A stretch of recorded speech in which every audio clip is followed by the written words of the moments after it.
सही बात, 31 को कोई क्लास वैसे लेता तो ही ना, कहीं पे क्लास नहीं चल रही है सिवाय मेरे। मैं ही एक पढ़ाने वाला बना हूँ ज़्यादा। मन तो मेरा भी कर रहा था सो जाओ ना जाओ, है ना। फिर ये था कि 11th वालों का, 11th वाले बच्चों को एक्स्ट्रा क्लास लेनी थी, उनका सिलेबस पीछे चल रहा है। तो मैंने कहा जब सबको जा ही रहा हूँ पढ़ाने तो सभी को पढ़ा दिया जाए, है ना। और जब गाड़ी निकली है घर से, सबको पढ़ाओ। आज और कल कोई नहीं पढ़ना चाहता, 2 दिन। इसलिए विकास सर है नहीं यहाँ, विकास सर आएंगे कल। सर देखिए सर क्या सीन है। टॉपिक का नाम है magnetic field due to straight current carrying wire. अब साल ख़त्म होने को जा रहा है, पेपर आने वाला है, लेकिन बड़ा आश्चर्य है कि मैं भी कुछ कॉपियाँ चेक कर रहा हूँ, बच्चों को फॉर्मूला नहीं याद है, फॉर्मूले में कुछ ना कुछ मिसिंग कर दे रहे हैं।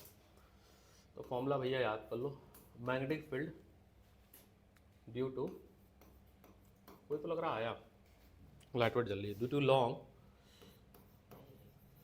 Long straight current carrying conductor.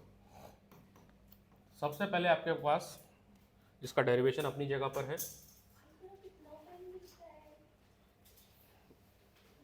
आपको फॉर्मूला पता होना चाहिए कि आपके पास एक करंट कैरिंग वायर है और कोई पॉइंट यहाँ पर P है जो कि A डिस्टेंस पे है। किस पे? A डिस्टेंस पे। तो मैग्नेटिक फील्ड कितनी होगी इस पॉइंट P पे? फॉर्मूला होता है इसका, हाँ, म्यू नॉट 2 पाई आर, ऊपर 2 पाई आर, और आर कहाँ से आएगा वैसे इसमें? सर आर मतलब ए आएगा, सॉरी ए, उसका डिस्टेंस है, और फिर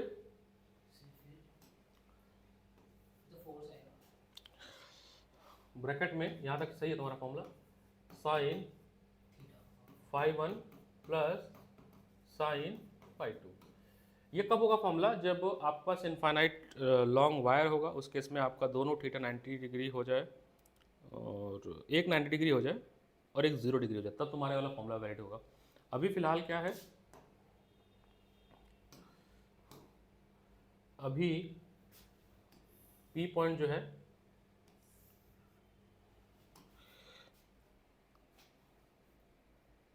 ये फाई 2 एंगल है और एंगल बन रहा है इस डायरेक्शन में ऐसे, याद रखना, क्योंकि इसमें फिर प्लस माइनस इस हिसाब से होगा। और ये एंगल बन रहा है आपका फाई 1, तो ये वाला पॉजिटिव होगा और ये वाला निगेटिव होगा। फाई 1 जो होगा वो निगेटिव होगा, एंटी क्लॉकवाइज और क्लॉकवाइज के हिसाब से। तो जब हम लिमिट पुट करेंगे ना तो माइनस और प्लस पे ध्यान देना पड़ेगा। अब इसका मुझे डेरिवेशन करना है, ठीक है, इसका मुझे डेरिवेशन करना है। कैसे होगा बताओ जिगीशा?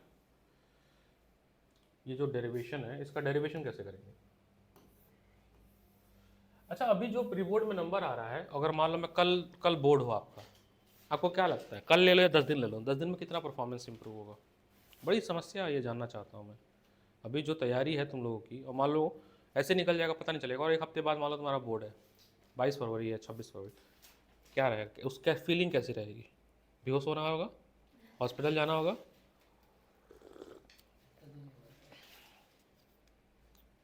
तो अब इस हिसाब से पढ़ो कि अब अगला कल ही फिर बोर्ड है, उस हिसाब कल ही बोर्ड है, उस हिसाब से पढ़ो। तो क्या करेंगे हम, देखो डेरिवेशन देखना पड़ रहा है, इसका मतलब याद नहीं है।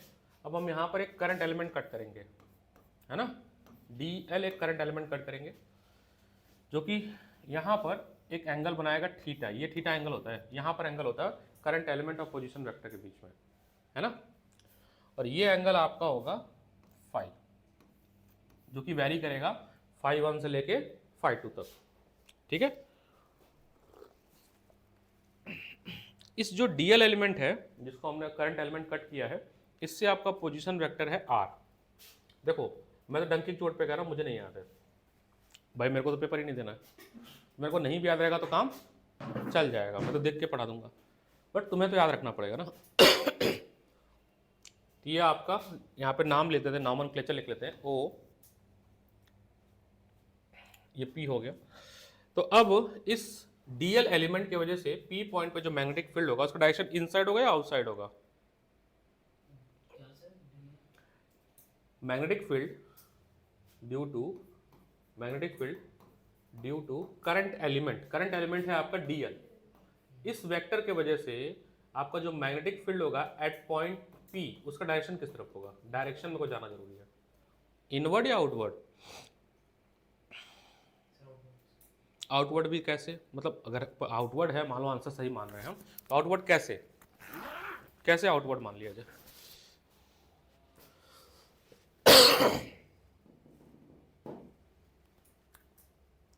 देखो सर, हमने थंब रखा करंट डायरेक्शन में और हमारा ये जो नाखून है वो अंदर की तरफ पंच कर रहा है, यानी यहाँ पे जो मैग्नेटिक फील्ड होगा वो इनसाइड द प्लेन होगा। इनसाइड द, याद भी करना हो तो ऐसे याद कर लेना, जब करंट नीचे से ऊपर की तरफ जा रहा होगा तो magnetic field inside the plane होगा। उल्टा कर दो करंट, वाई से एक्स की तरफ कर दो तो आउटसाइड द प्लेन मिल जाएगा।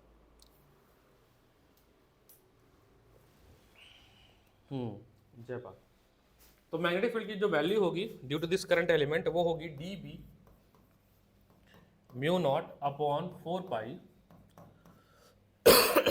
I dl sine theta upon R square. ये तो बाय-सेवर्ट लॉ से था, बाय-सेवर्ट लॉ से यही होता है। अब हमको सब चेंज करना है फाई के रिस्पेक्ट में, क्योंकि हमें इंटीग्रेट करना है फाई। हमारा जो लिमिट जाएगा वो फाई 1 से फाई 2 तक जाएगा, तो हमारा सारा वैल्यू फाई के फॉर्म में आना चाहिए। ठीक है, नाउ अगर हम एक राइट एंगल ट्राइंगल देखें ध्यान से, ये वाला, ये 90 डिग्री है ना? तो इस राइट एंगल ट्राइंगल में जो ब्लू कलर का हाईलाइट किया मैंने, तो थीटा प्लस फाई ये भी 90 डिग्री होगा एंगल सम प्रॉपर्टी से। तब यहां से थीटा की जो वैल्यू होगी वो होगी 90 माइनस फाइव, है ना? 90 माइनस फाइव। अगर दोनों तरफ मैं साइन थीटा कर दूं, क्योंकि यहाँ पे साइन थीटा, इसको चेंज कर रहा हूं मैं और आर को भी चेंज करूंगा। जब दोनों तरफ साइन थीटा कर दूंगा, इधर साइन थीटा और इधर लिख दूंगा मैं साइन 90 माइनस फाइव, तो साइन 90 माइनस थीटा होता है कॉस थीटा, अगर मैं सही हूं तो यहाँ पर लिख सकता हूँ मैं कॉस फाइव। क्या लिख सकता हूँ? यानी कि जो साइन थीटा है उसको रिप्लेस करके मैं कॉस फाइव बनाऊंगा थोड़ी देर में। चलो ये भी ठीक है। उसी ट्राइंगल से, ब्लू वाले ट्राइंगल से ही कॉस फाई की वैल्यू पंडित भोला प्रसाद के हिसाब से आपकी वैल्यू बनेगी a/r। कैसे बनेगी देख लेते हैं फिर से। ये थीटा है, जिसपे थीटा गिरता है, हेलो, ये बनता है बेस, 90 डिग्री के सामने वाला होता है हाइपोटेनस, और ये होता है आपका परपेंडिकुलर। क्या होता है? परपेंडिकुलर होता है। बड़ी वाली क्लास परपेंडिकुलर होता है, ठीक है? तुम भी बड़ी वाली क्लास में बैठो। परपेंडिकुलर होता है तो कॉस थीटा पंडित भोला प्रसाद हर हर महादेव, तो होता है base upon hypotenuse. Base upon, तो बेस आपका देखो a है और हाइपोटेनस आपका r है। बिल्कुल सही है, यहां तक ठीक? बताओ यहां तक कोई दिक्कत हो? यहां से मैं r की वैल्यू लिख सकता हूं, मैं r की वैल्यू लिख सकता हूं a upon cos five, a upon, और 1 अपॉन कॉस क्या होता है? सेक, तो a अपॉन सेक। देखो आर भी चेंज कर दिया मैंने, है ना? साइन तो चेंज किया ही था, आर को भी चेंज कर दिया फाई के रिस्पेक्ट में।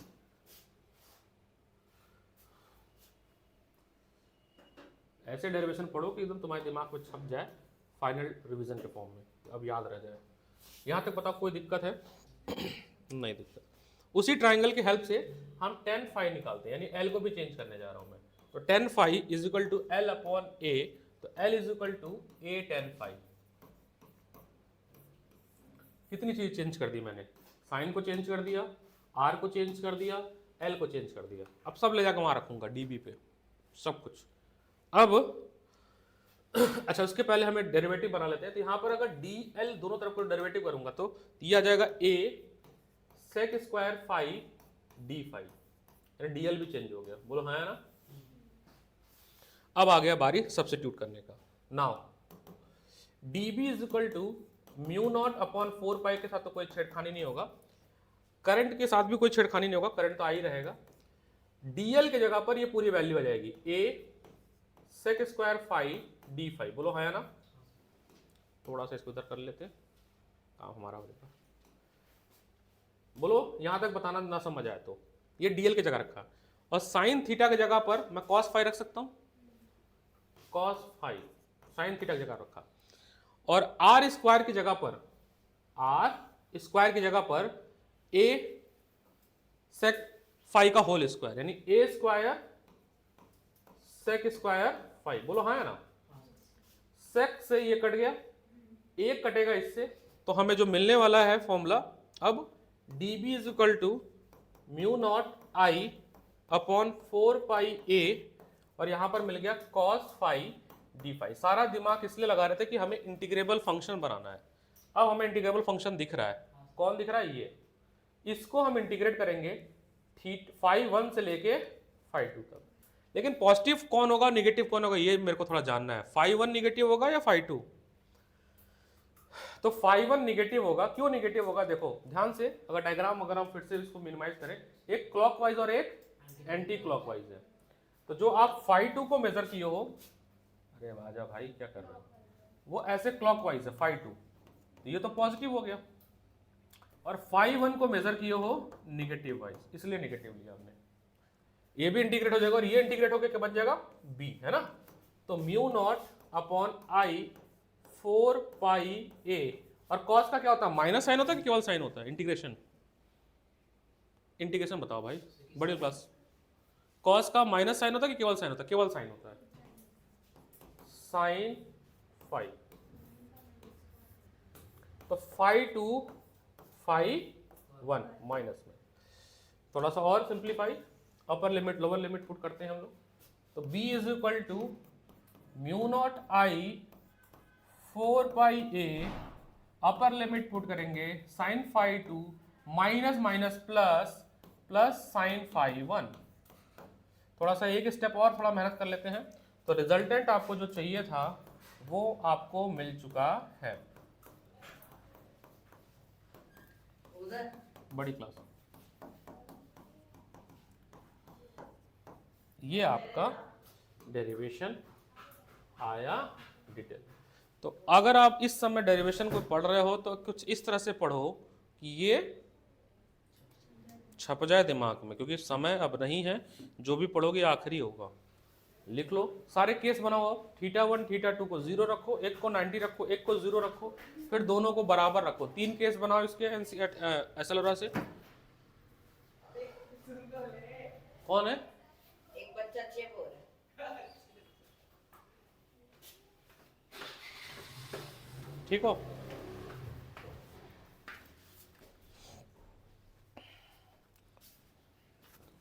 वो देना वो हरी वाली book.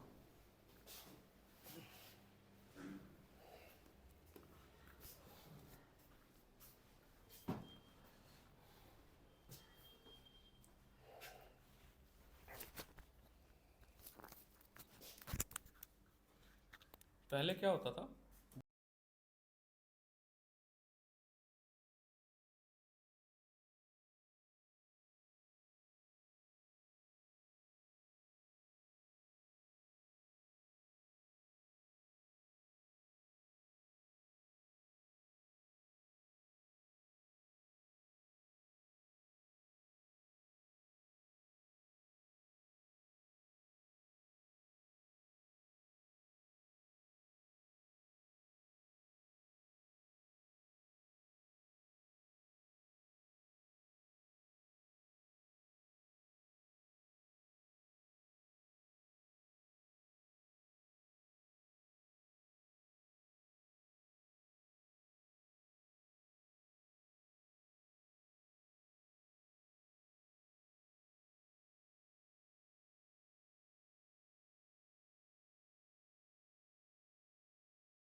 At a centre of loop और एट द एक्सिस, है ना।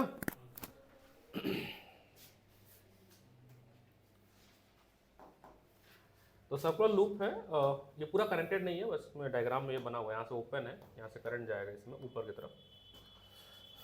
तो आर रेडियस का हमारे पास लूप है, वी हैव आर रेडियस, और मैग्नेटिक फील्ड जो आएगी इसकी, magnetic field at the centre of circular current loop, magnetic field at the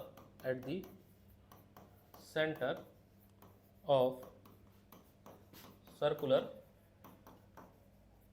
current loop, इस सेंटर पे। अब मुझे बताओ इनवर्ड हो गया आउटवर्ड, इस पर भी वही याद कर लो, ऊपर जा रहा है ना तो इनवर्ड, ऊपर जा रहा है ना। अगर मैं यहाँ पे एक करंट एलिमेंट कट करूंगा डीएल, है ना, तो अंदर की तरफ, है ना, इनवर्ड होगा, ठीक, डीबी आर रेडियस पे। तो बी इज इक्वल टू होता है इसमें mu naught I upon 2r। इसका डेरिवेशन कैसे होगा, तो देखिए इसका डेरिवेशन होगा, यहाँ पर जो मैग्नेटिक फील्ड डायरेक्शन होगा और पोजीशन वेक्टर का जो डायरेक्शन होगा उसमें जो थीटा होगा वो 90 डिग्री होगा। क्या होगा, थीटा किसके बीच में एंगल होता है, पोजीशन वेक्टर और करंट एलिमेंट के, किसके, करंट एलिमेंट के। तो यहाँ पर थीटा ये है पोजीशन वेक्टर आर, और ये मैग्नेटिक फील्ड, देखो मैग्नेटिक फील्ड ऐसे अंदर जा रही है, और ये आर आपका पोजीशन वेक्टर है ना। तो इसके बीच में जो एंगल है कैसा बन रहा है, 90 डिग्री का, तो 90 डिग्री, थीटा 90 डिग्री होगा। तो डी, अगर हम बायो-सेवर्ट रूल लगाते तो म्यू नॉट अपॉन 4 पाई, जल्दी बता दो क्या लिखूँ मैं, I D L sine 90 upon R square. पक्की बात ना, यही लगाएंगे। तो बन जाएगा आपका ये mu naught upon 4 pi I D L को थोड़ा दूर रख देते हैं अपॉन आर स्क्वायर। हमें टोटल चाहिए, डीएल के लिए इतना है ना बस, केवल टोटल मतलब इंटीग्रेट, तो उसका 2 पाई आर होता है सरकमफ्रेंस, इसको इंटीग्रेट कर देंगे तो आ जाएगा mu naught upon 4 pi I R square 2 pi R. एक आर से आर कट गया, 2 से 2 कटा, पाई से पाई कटा, है ना। तो आपका फॉर्मूला बन गया mu naught I upon 2 r. N number of turn होगा तो फॉर्मूले में बस एन आ जाएगा, और n number of turn mu naught n I upon 2r।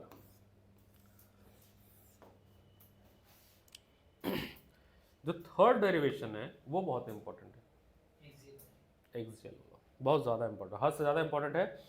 आप उठा के देखना PYBQ, आपको जरूर मिलेगा ये क्वेश्चन, है ना, जरूर मिलेगा, जरूर मिलेगा, जरूर।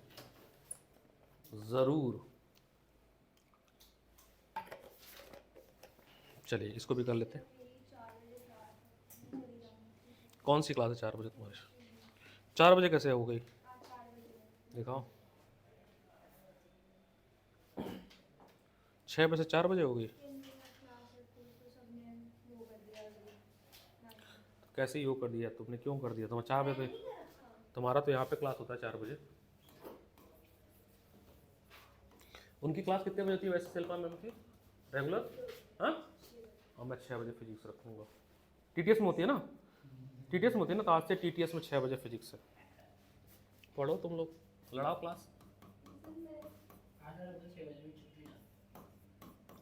अब से फिजिक्स की क्लास होगी TTS में 6 से 7, क्योंकि 11th वाले वैसे भी पहले आना चाहते हैं क्योंकि वो दूर से आते हैं, तो एक स्लॉट खाली हो गया मेरा, तो टाइम चेंज कर दिया मैंने। अब मैं भी टाइम लड़ाऊंगा ना, टाइम मेरे को लड़ाना चाहिए, नहीं लड़ना चाहिए। मैम ने कैसे लड़ा दिया, अभी मैम की जगह पर अगर मैं अपना टाइम रखूँ तो मैम को बुरा लगेगा कि नहीं लगेगा। तुमको ही बोला था ना मैम ने, जन्नू सर ने कैसे क्लास रखी मेरे टाइम पे, तो तुम किसी को तो बोला उन्होंने, वो मेरे तक न्यूज़ आई है, तो जब वो रख सकती हैं तो मैं भी रखूँगा, तो रखेंगे भाई तो क्लास, है ना। एक तो मैंने उनको, मेरे बच्चे वहाँ पे जा रहे हैं, उनको पता नहीं है मेरी टाइमिंग, एग्जाम के टाइम पे टाइम नहीं लगाना चाहिए। मैं पहले इसलिए रखता हूँ ताकि किसी और का टाइम ना क्लैश कर रहे हो, इसलिए मैंने पहले रखा।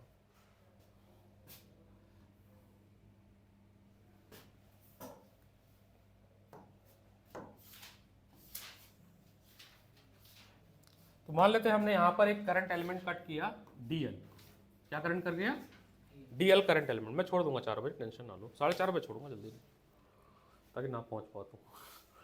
ठीक है, करंट का डायरेक्शन कुछ इस तरह से है। तो देखिए करंट नीचे जा रहा है, देखो ऊपर जाता था तो इनसाइड द प्लेन, आउट, और नीचे जा रहा था आउटसाइड द प्लेन, तो आउटसाइड द प्लेन करंट होगा। और ये जो है ना, ये पोजीशन वेक्टर है, ये जो एस से दिखाया है, आर से दिखाते हैं हम लोग, ये पोजीशन वेक्टर है, आर इसकी रेडियस है और एक्स डिस्टेंस पे वो पॉइंट पी है। हमें एक बात हमेशा पता है कि जो हमारा पोजीशन वेक्टर है उस पर मैग्नेटिक फील्ड परपेंडिकुलर होता है। क्या होता है? परपेंडिकुलर। तो ये आएगा आपका डीबी वेक्टर 90 डिग्री पे। क्या आएगा? DB vector. ऐसा मौका मिले जब मैडम लिखा करें, 4 अगस्त पे लिखा करो, ma'am I have a physics class at same time. ये कैसे हो गई? वो एक लड़की की फिजिक्स की क्लास होती है, उसने बोल दिया। देख रहा विनोद, हाँ, मैं नहीं बोल पाई ना, तो मेरे पास है नहीं। तुम क्यों नहीं बोल पाती हो? इसमें ग्रुप नहीं है मेरे में, फोन में मम्मी ने स्क्रीनशॉट भेजा है। अच्छा, तुम्हें ग्रुप से निकाल दिया गया।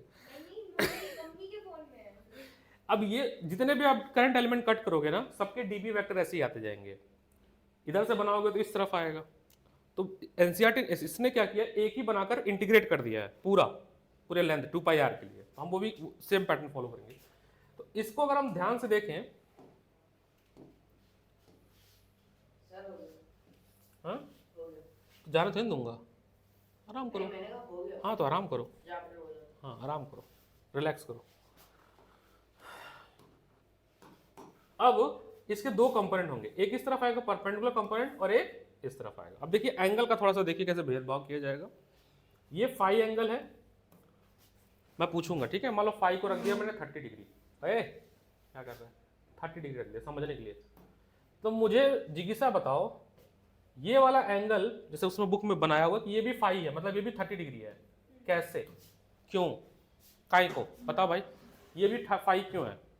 बुक में कहीं नहीं लिखा है, बुक पढ़ लो। एसएलओरा में कहीं लिखा नहीं कि फाई ये है, ये फाई है तो ये भी फाई, बस बता बाई कंस्ट्रक्शन बनाया।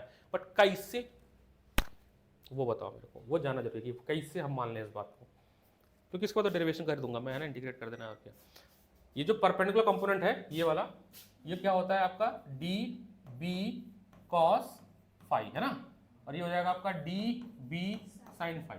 ये जो कॉस वाला कंपोनेंट है वो कैंसिल आउट होगा, क्योंकि इस तरफ से जब बनाओगे तो एक नीचे भी आएगा, तो ये तो चला जाएगा। जो जुड़ेगा वो डी बी साइन थीटा, तो जो नेट मैग्नेटिक फील्ड मिलेगा वो मिलेगा डी बी साइन फाई का इंटीग्रेशन। यहां तक तो हम पहुंचेंगे बाद में, बट ये बताओ ये दोनों फाई कैसे, ये भी फाई और ये भी फाई कैसे, कैसे मैं बताता हूं। अभी थोड़े पे मैंने बताया कि डीएल वेक्टर पे डीबी वेक्टर परपेंडिकुलर होता है, 90 डिग्री है, 90 डिग्री है, और ये भी 90 डिग्री है। अगर थोड़ा सोचने की कोशिश करना, ये 90 डिग्री था, अगर मैं इसको 30 ले लिया तो बचा हुआ एंगल कितना होगा, 60 डिग्री। बोलो, ये इतना एंगल, ये 60 होगा। अब जब ये पूरा 90 है तो 60 तो हो चुका ना सर, तो ये बचा कितना होगा, 30। तो देखो बराबर हो गया, ये उसमें नहीं लिखा है, ठीक है।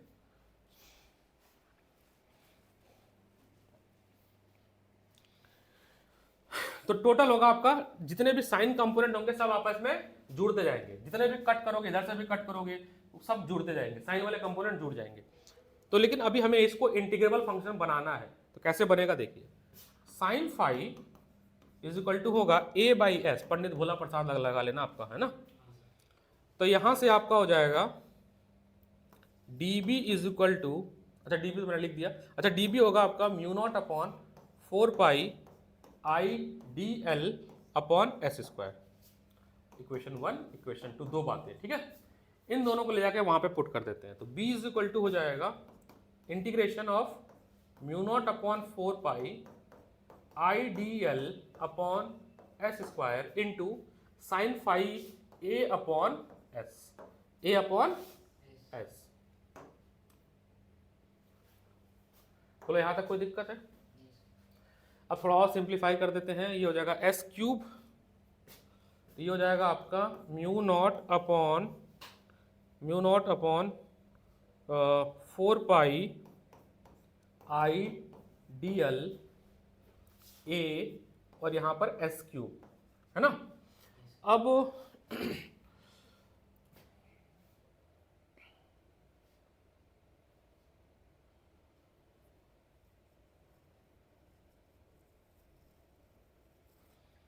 अच्छा, इन सब में इंटीग्रेशन फंक्शन क्या होगा? केवल डीएल, बाकी सब कांस्टेंट होगा। Mu naught upon 4 pi I a s cube, केवल इंटीग्रेशन होगा डीएल का। अगर इसका रेडियस आर है तो 2 पाई आर होगा इसका सर्कमफ्रेंस, टोटल लेंथ यही होगा। तो mu naught upon 4 pi I a s cube 2 pi r, 2 pi r, 2 pi r. अब देखना सर, कहानी थोड़ी और बनेगी कैसे। इसमें रेडियस ए है तो आपका हो गया इसमें रेडियस, अच्छा रेडियस को ए लिया गया है, रेडियस ए है, ठीक है। तो ये हो जाएगा 2 पाई ए, 2 पाई ए, रेडियस 2 पाई ए। अब थोड़ा सा सिंप्लीफाई करो, कट्टम कुट्टी करेंगे तो अब आएगा थोड़ा सा magnetic field after integration, mu naught upon I a square upon 2s cube, 2s cube, ये ए है, ठीक है, रेडियस ए है। अब इस ट्राइंगल से s का हम लिख सकते हैं रूट में A square plus x square, Pythagoras से, है ना, वो हम यहाँ पे यूज कर लेंगे s की जगह पर। तो b is equal to mu naught I a square 2 cube है, तो a square plus x square पे 3/2 हो जाएगा।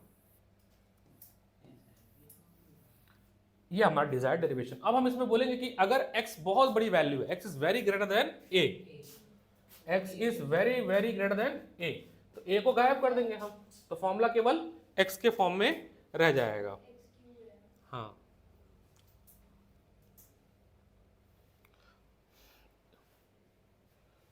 बीच बीच में चीजों को चेंज कर दिया गया यार, ये लिख कुछ और है, ले कुछ और है, समझ रहे हो?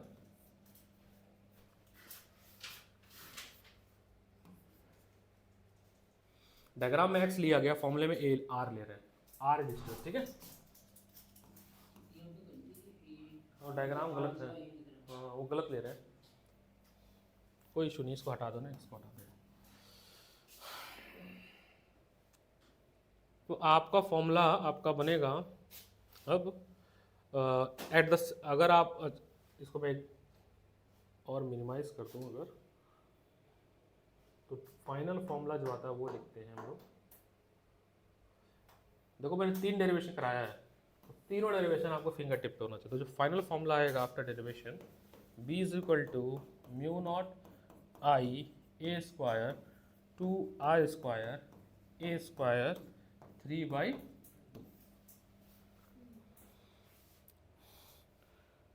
अब कंडीशन बनेगा इफ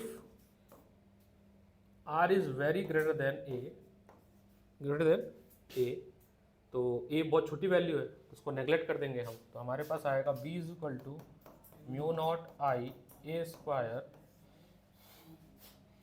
2 और 2 से जो r क्यूब हो जाएगा, जो कि a गायब हो जाएगा, r क्यूब हो जाएगा। थर्ड, अगर मैं रेडियस को 0 कर दें या और r इज इक्वल टू 0, मतलब रेडियस 0 अगर कर दिया जाए, मतलब ये डिस्टेंस, रेडियस नहीं, ये डिस्टेंस, ये जो पॉइंट P है, इसको धीरे धीरे धीरे हम कहाँ ला रहे हैं? सेंटर पे। कहाँ पे? सेंटर पे। If r is equal to 0 कर दें, उस केस में आपके पास मैग्नेटिक फील्ड आएगा म्यू नॉट n मतलब number of turn upon 2a, यहाँ 0 रख दो तो ये हो जाएगा r/2, ये कट जाएगा, n तो वो नंबर ऑफ टर्न के लिए है, अगर यहाँ पे 0 रखोगे ये तो चला जाएगा, तो यहाँ पे हो जाएगा केवल 2 से 2 कट गया, r/3, तो r/3 से r स्क्वायर कटा तो नीचे केवल a आएगा, 2a। ये आपके कंडीशंस बन गए। बहुत ज़्यादा इम्पोर्टेंट डेरिवेशन है और इस पे बनने वाले सारे सवाल बहुत ज़्यादा इम्पोर्टेंट है। इसके बाद जो हम डेरिवेशन करते हैं वो यूज़ करते हैं एम्पेयर सर्किटल लॉ का सोलेनॉइड के लिए। किसके लिए?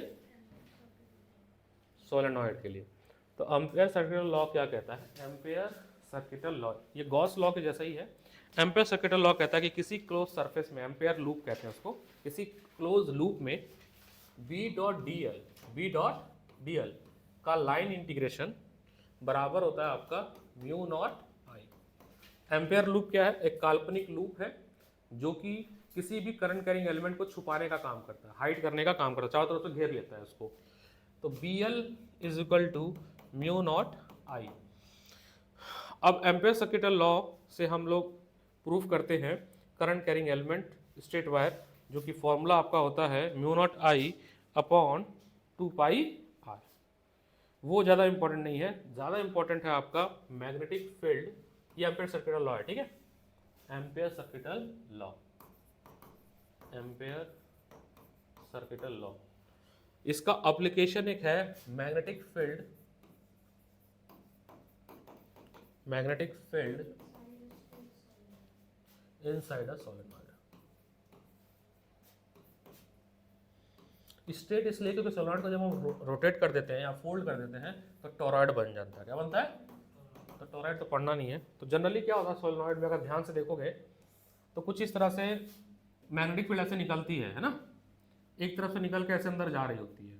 अगर हम बीच में से क्रॉस सेक्शन कट कर दें सोलनॉइड के अगर क्रॉस सेक्शन को कट कर दें तो ऐसा दिखता है कि एक तरफ से मैग्नेटिक फील्ड निकल रही है, दूसरे साइड में इंटर कर रही है। तो मैंने लिखा इस तरफ से, इस ये जो साइड है जो डॉट लगाया, इस तरफ से मैग्नेटिक फील्ड ऐसे निकल रही है, ऐसे मैग्नेटिक फील्ड निकली, ऐसे पूरा गोल घूमी और फिर इसमें घुस गई। कहाँ चला गया भाई? इतने सारे खुले हुए हैं। जय बाबा की फिजिक्स क्लास कौन लिखा है ये? तुमने लिखा होगा। इतने सारे ओपन है, हे भगवान, कोई बंद क्यों नहीं करता है इसको?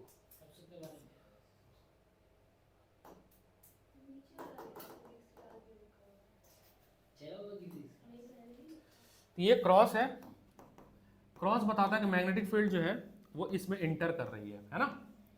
दूसरा एक चीज हम और जानते हैं कि सोलेनॉइड के अंदर मैग्नेटिक फील्ड कैसी होती है? यूनिफॉर्म और पैरेलल होती है ईच अदर, है ना। इनसाइड जो होती है सोलेनॉइड के वो पैरेलल होती है। तो एक एम्पेयर सर्किटल लूप हम कंसीडर करेंगे। We assume 1 ampere circuital loop like this. एक एम्पेयर सर्किटल लूप बनाएंगे और एम्पेयर सर्किटल लूप का नाम होगा A B C D और कुछ इस तरह से डायरेक्शन होगा एम्पेयर सर्किटल लूप के करंट का। ये आपका मैग्नेटिक फील्ड डायरेक्शन है। अब मैग्नेटिक फील्ड डायरेक्शन और करंट का डायरेक्शन का जो है 90 डिग्री बनाएगा जिस केस में, उस केस में जो B डॉट DL होगा वो 0 होगा, क्योंकि cos 90 क्या होता है? 0। तो ये जो लाइन है AD और CB, इनके वजह से जो B डॉट DL होगा उसकी वैल्यू होगी 0। केवल आपको क्या मिलेगा? अच्छा, दूसरा C से D के लिए ये आउटसाइड सोलेनॉइड है, यहाँ पे कोई मैग्नेटिक फील्ड नहीं है, तो इसके लिए भी B डॉट DL क्या होगा? 0। देखो इस वाली आर्म के लिए B डॉट DL 0 होगा क्योंकि cos 90 आ रहा है इसमें। इसके लिए भी B डॉट DL 0 होगा क्योंकि cos 90 आ रहा है। और B डॉट DL यहाँ 0 क्यों होगा? क्योंकि यहाँ पे B 0 है। तो बचा केवल आर्म A से B, और A से B में आप देखो cos 0 है, cos 0 है ना, A से B cos 0 है क्योंकि सेम एंगल अलाइन कर रहा है। तो नेट मैग्नेटिक फील्ड होगा, मतलब नेट एम्पेयर सर्किटल लॉ के हिसाब से होगा B डॉट cos 0, ठीक है। और ये आपका होगा BL, L length of this current element हमने लिया। अगर मान लो अच्छा, ये इक्वेशन नंबर 1 हो गया। साथ ही साथ एम्पेयर सर्किटल लॉ और कहता है कि ये होता है mu not into I, mu naught into आई कहता है ना, पी डॉट डी एल। ये किसके बराबर होगा? According to Ampere circuital law mu naught I के बराबर होगा। इक्वेशन नंबर 2, दोनों तो बराबर ही होंगे। तो B L is equal to mu naught I, तो B is equal to mu naught I upon L. अगर नंबर ऑफ टर्न एन है तो एन रख दोगे, नंबर ऑफ टर्न अगर एन है तो म्यू नॉट एन हो जाएगा आप। अच्छा एक चीज और, यहां पर एक चीज छूट गई क्या? ये कटेगा कुछ ना, एल एल कट जाएगा, देखना तो कहाँ पे एल छूट गया। हाँ ठीक है, वो छूटा है यहाँ पे। सुनो, if N number of turn है, आप समझिएगा आगे, let N be the number of turn per unit length.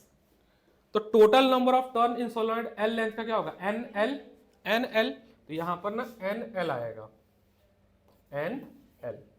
तो एन एल आएगा तो म्यू एल से एल कट जाएगा और आपका फॉर्मूला बनेगा म्यू नॉट एन आई। ये इंपॉर्टेंट डेरिवेशन है, इसको अच्छे से एक बार ऐसा से पढ़ लो वर्ड बाय वर्ड जो भी इसमें पूछा गया है। और एट द एंड पे होता है हाफ होता है। अगर आप एंड पे यहाँ पे देखना चाहते हो तो जो भी ये बी आ रहा है इनसाइड उसका हाफ होता है एंड पे। क्या हो गया, क्या भेज दिया मैम ने? पढ़ लो माता रानी। तो 6 बज रही है क्लास। प्रॉब्लम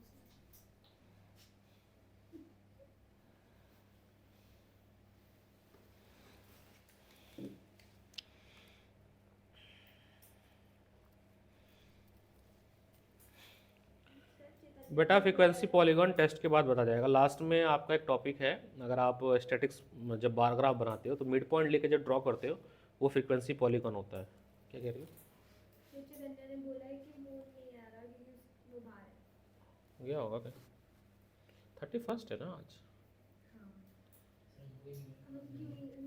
सर केक मंगा लो एक। चैतन्य के नंबर पता कितने आते हैं? तुम दोनों के मिला के आ रहे हैं उसके नंबर, तो उससे तो कंपटीशन है ही नहीं तुम्हारा।